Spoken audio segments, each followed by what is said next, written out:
Guys, Archer. Yes.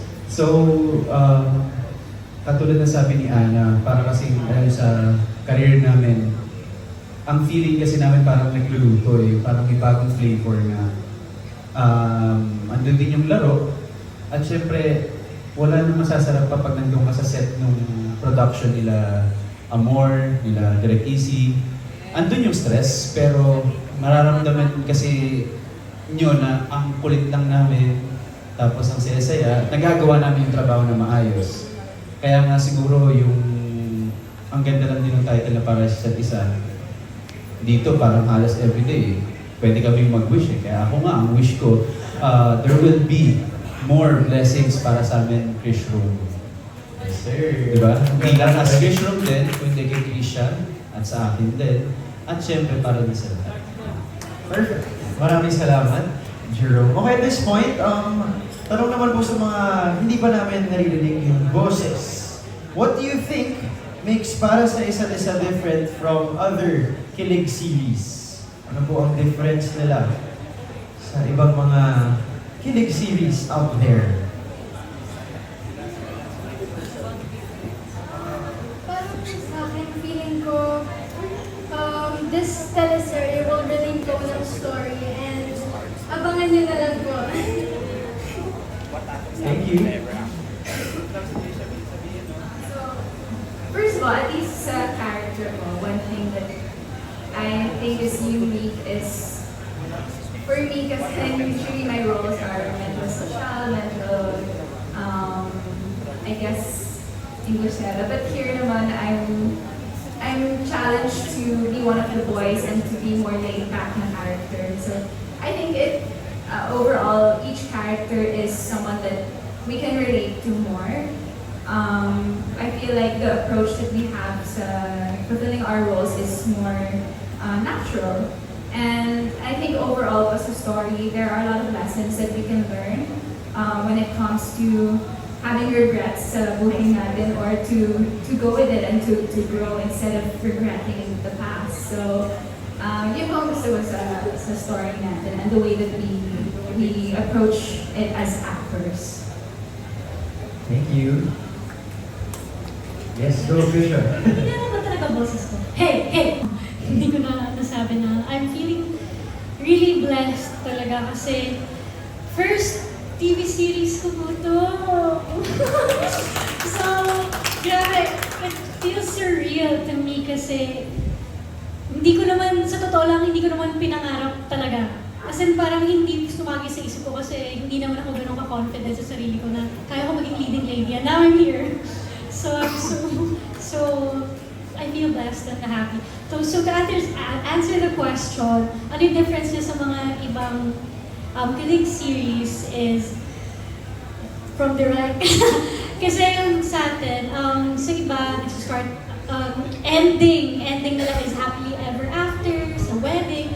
Sa amin, nag-start yung wedding and what happens after the happily ever after. Masaya pa ba sila? Ganon. Kumbaga parang doon makikita yung babalikan yung mga bad na nangyari,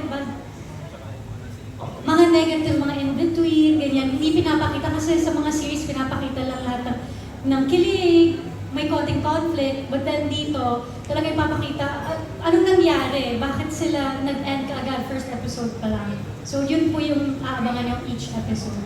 Ano yung aayusin ni Zion. Yun. Alright, thank you so much, Krisha. Palakpakan naman natin. Palakpakan naman po natin ang ating cast. Of course, thank you again to Maven Pupo and Sari Sari, our partners. Ngayon naman, patingin nga po ng energy at sigawan mula sa Congratulations, Krisha and Jerome. Sa inyong first ever TV project na together. So, mentioning that, kamusta yung chemistry nyo together na nagbabalik kayo sa isang project? Ay, ano yung mga na-discover nyo sa isa't isa pa na during doing this project? Well, honestly, ibang klaseng discovery kasi yun dito Kung napanood yung Safe Skies Archer, ibang gulat yung discovery ng chemistry namin yun Kasi kahit ako nagulat ako sa script tsaka sa book na yun Pero dito, ang na-discover naman kasi namin is yung more on doon na kasi kami sa drama. I mean, pareho naman drama, pero dito kasi mas nailabas ni Direk yung pagka-heavy nung mga eksena, or mas hindi out of the book, talagang out of experience na siya. So, yun, ako parang at some point, kahit hindi niya naikwento sa akin, may mga na-feel ako ng mga bubog, masakit sa buhay, nang alam niyo, na nakikita lang siya habang pinapanood sa eksena. In terms of chemistry, kasi parang magandang starter na talaga yung sa Safe Skies. Kasi lahat ginawa na namin doon. So parang mas madali na lang hindi. Alam nila yun. Sa dito parang kumbaga, nag-mature na siya in a sense na kailangan makita nila na mag-asawa na kami dito, gano'n.